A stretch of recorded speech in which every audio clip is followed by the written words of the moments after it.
The following video will have spoilers for Dead Rising and Dead Rising 2.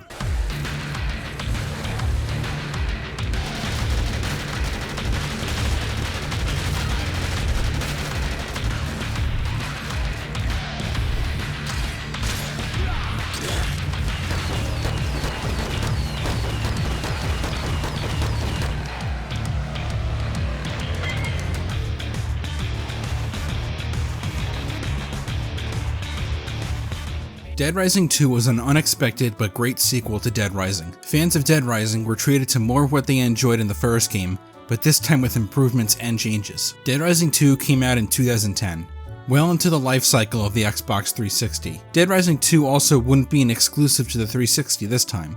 It was also coming out on the PS3 and PC. While Dead Rising 2 is a sequel, one could play it without playing Dead Rising. Newcomers might miss a few references and name drops, but they could play this game just fine with no knowledge of its predecessor. The game features a new protagonist, new location, and its own story, mostly divorced from the first game. If you don't know the plot of Dead Rising, I'll sum it up very quickly for you. Photojournalist Frank West heads to a small Colorado town of Wilmette. He was given a hot tip that something big is going to happen here. It turns out that something big is a zombie outbreak. The outbreak was orchestrated by a terrorist named Carlito, who's pissed off that a small South American town was destroyed by zombies, accidentally created by the US government. The US government covered it up and destroyed the entire town.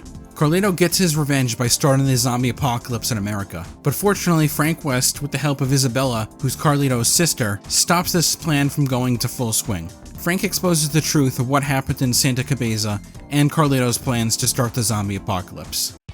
Dead Rising 2 starts a new protagonist, Chuck Greene. Chuck Greene is a former motocross legend. They don't tell us too much about his past, but my takeaway is he is to motocross what Michael Jordan is to basketball. Or since motocross is racing, I guess it's more inclined to say that he's like Richard Petty or AJ Foyt. While I do like Chuck Greene, I like Frank West a bit more. I think both men can be relatable in their own ways. However, I'd say Frank acts more like how I think a real person would act in that situation. He's not some hotshot movie badass hero. He's a freelance photographer in his 30s. Chuck Greene, on the other hand, acts more like what a hero of a zombie apocalypse power fantasy might act like. He has one-liners. What are you waiting for? Just checking out the view.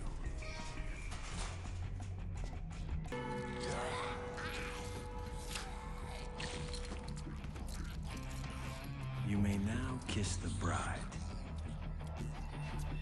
He also acts tough, but he does care about his daughter. I don't have a problem with any of this either. I called the first game that of a zombie B-movie, and that is a compliment. The game didn't take itself too seriously, and neither does Dead Rising 2. It also feels like a B-movie in the best way possible. I don't want to give a full plot analysis, so I'll keep it short. Dead Rising 2 takes place a few years after the first game. At some point after Dead Rising, but before Dead Rising 2, Las Vegas had a zombie outbreak that overtook the city. The city was nuked by the government to stop it from spreading. This game takes place in Fortune City. It's a tourist trap replacement for the now lost Vegas. This is where Chuck Greene is making a living, working on the game show Terror is Reality, a game show that mashes American Gladiator with killing zombies. Chuck needs to earn money for his daughter Katie's Zombrex, an expensive drug that can prevent the zombie infection from spreading, but it must be taken every 24 hours. Think of it like a diabetic's EpiPen. Someone lets loose all the zombies that are used for Terror is Reality by blowing a hole in their cages. Chuck Greene is then framed for this attack and must clear his name before the military shows up in 72 hours to clean up the mess. As Chuck tries to clear his name, he ends up deeper and deeper down this rabbit hole of corruption and conspiracy.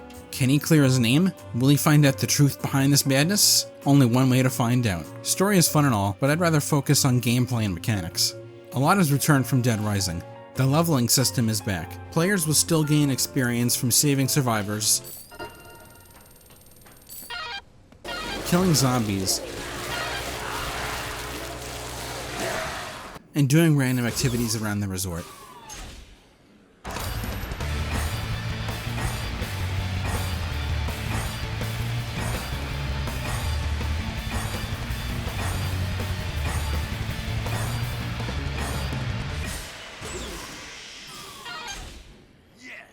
You can still restart the story at any point you like and keep your level and whatever clothes you had on. Any unlockables found will transfer over too. Saving survivors was a large part of Dead Rising. It was also in contention for the most criticized part of that game, along with the timer. which is back too, by the way. Even a biased fan like myself can see how annoying it was to save survivors. In my Dead Rising video, I even called it stress and anger inducing. It almost seemed as though they'd go out of their way to get attacked. In Dead Rising 2, not only can they now break out of zombie grabs, but they also don't run right into their own deaths anymore. The survivors seem to be more aware of danger and try to avoid it. If you take a path with less zombies, they'll mostly avoid them. I could be wrong, but it appears as though the zombies are also less aggro to survivors this time, in favor of being aggro to the player. The survivors still do act stupid sometimes, but it's far less stressful than it was before. Saving all survivors felt less challenging than it did in Dead Rising 1, and I don't mean that it's easier, simply the improvements to the AI have made it more manageable now. They're also quite useful now. My first time playing the game back in the day, and I'll never forget this, I had several survivors with me. I had decked them all out with machine guns and shotguns. I started the boss fight with them, and within 25 seconds, my small platoon of survivors melted the boss before I could even land a single hit. I wouldn't even think about doing that in Dead Rising 1. What a great improvement. As I just said, the Psychopaths are back. I like them a lot, but some of them are really lame. In fairness, I guess the first game also had a couple of lame ones. They can't all be winners. It's really hard to top how much I liked Adam the Clown or Cliff from Dead Rising, but Dead Rising 2 did find a way. I give you the best antagonist ever. Hey, buddy. I heard you lost your wife in Vegas. I guess you suck at killing zombies, otherwise she'd still be around. I can't tell you how much I love this guy. I love his one-sided rivalry with Chuck. I love how over-the-top evil he is for no reason. Even after he's defeated, he finds a way to win my heart. You'll never beat me. Yeah, that's right. Quadruple points, Chucky. Let's see you top this. Yeah, you take that. On top, all the way to the end. But never forget, chump, I'm number one.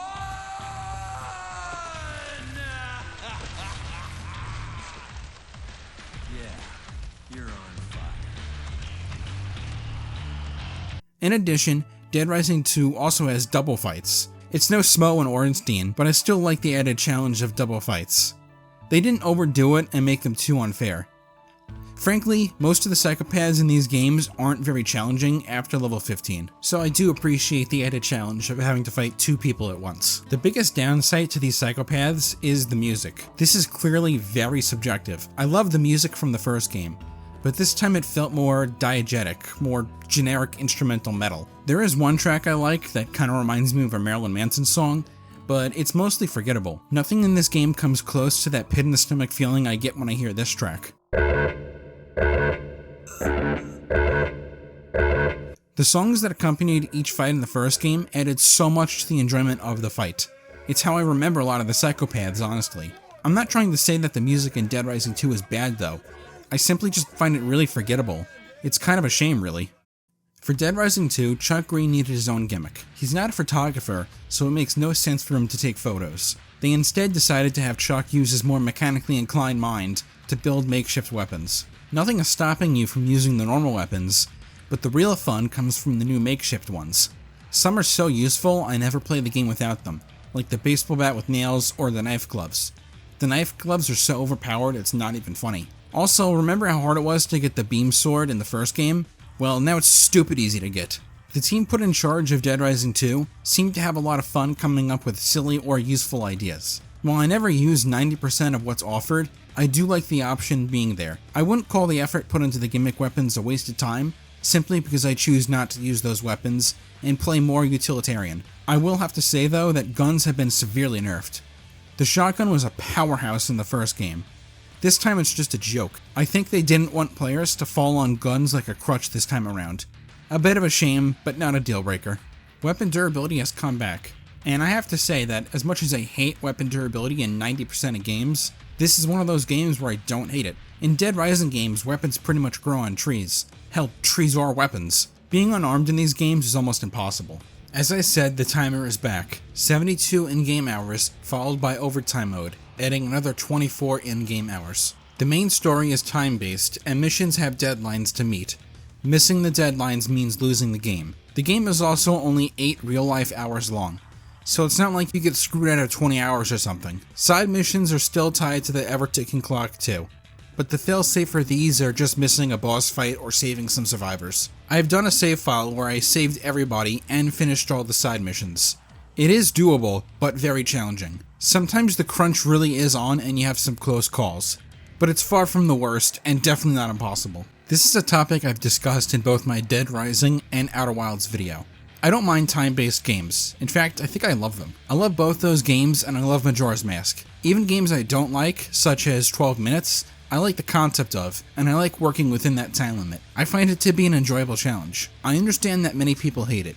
They hate feeling like they're rushed or pressured. They don't like the stress. And I don't think they're wrong to feel that way either. I'll be frank about this. I like it. I like the way the timer works, and I think it's a large part of the game's identity. I think the game would be a lot more aimless without the timer. Personally, killing hordes of zombies with no goal in mind, mindlessly, is just boring to me. I get that the timer is a non-starter for some people. I will concede though, that looking after Katie can be a bit of work. While you're not asked to escort her around the entire game, thank God, you are asked to bring her Zombrex doses every 24 in-game hours. Therefore, the player must return to her every 24 in-game hours. While I get from a narrative perspective why Chuck must be the one to give her drugs, I do wish that you could hand the Zombrex over to Stacy so that she could take care of it for you while you're busy doing other things. Luckily, finding Zombrex itself isn't really that much of a challenge.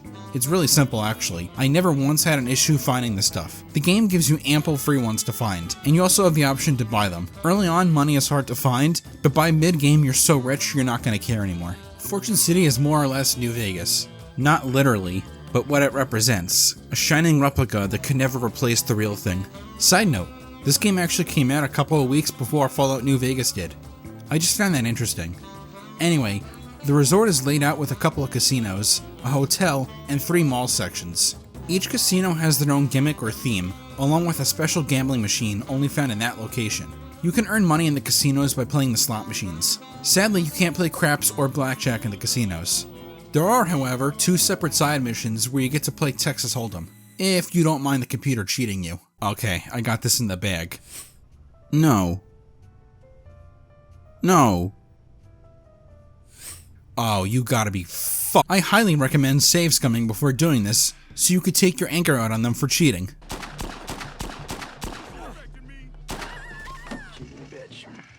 At first, I didn't like the setting very much, but it's grown on me over the years. I like that each casino has its own feel, its own music. I like the sounds of the slot machines. It feels very authentic, very real Vegas.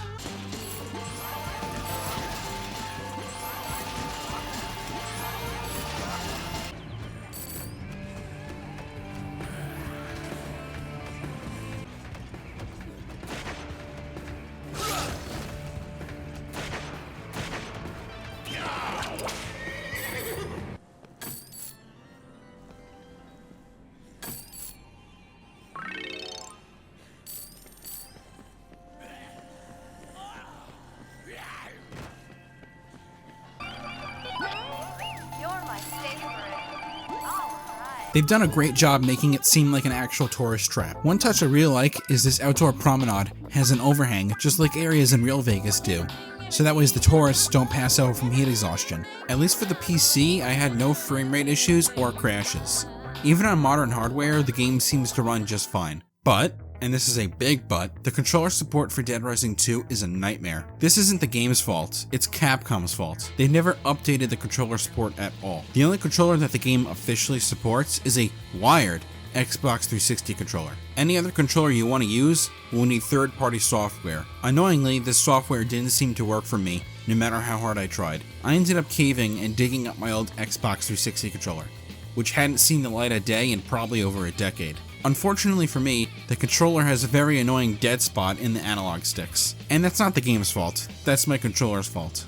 Just keep in mind this is something you have to deal with if you want to play on PC. While I'm on the complaining mood, I might as well get to this. This game does something really obnoxious, and it's the same obnoxious thing that a lot of games were doing around this time. Multiplayer only achievements and unlockables. Good fucking luck getting anybody to play Terrorist Reality with you at this point. I'm more upset about the items you can't get than the achievements. But truthfully, fuck off with this kind of stuff. I'm happy that it's mostly a thing of the past now. I also do find it a bit disappointing that there's really no weapons at all to unlock in this game. There's no laser sword to unlock anymore because it's just a normal combination weapon you can make. And the Mega Man Blaster is gone, sadly. You can unlock knight armor that belongs to Arthur from Ghosts and Goblins. Getting the helmet is a real pain in the ass. There's also no infinite mode this time around, and while I never had anything nice to say about infinite mode, I do find it a shame that they didn't try and improve or fix it in any way for this game. I guess I should just be lucky they even bothered to add unlocks in the game in the first place, instead of just making DLC items for me to waste money on. Capcom would never do a thing like that though, right? Dead Rising 2 is a game I've come to enjoy more as time goes on. The first game still holds the crown, but this game isn't far off. I used to be a lot harder on Dead Rising 2. My opinion of it used to be a lot harsher. A small part of me did think this is the game where Dead Rising lost its way. It'd be more accurate to really say it's the people in charge of Dead Rising that lost their way. I can't land the blame on Dead Rising 2's feet. Dead Rising 2 might be a little bit more silly, and has a ton of innuendos to boot. I was hoping for a better ride from you, Chuck. Phrasing. The ladies were a little disappointed in your performance tonight, Chuck. Phrasing. Performance anxiety? Hey, phrasing! But the game has the heart of Dead Rising in it. It has the charm, the weird, the drama, the fun, the frustration, all building up to a great game. A perfect sequel. I love you, Dead Rising 2.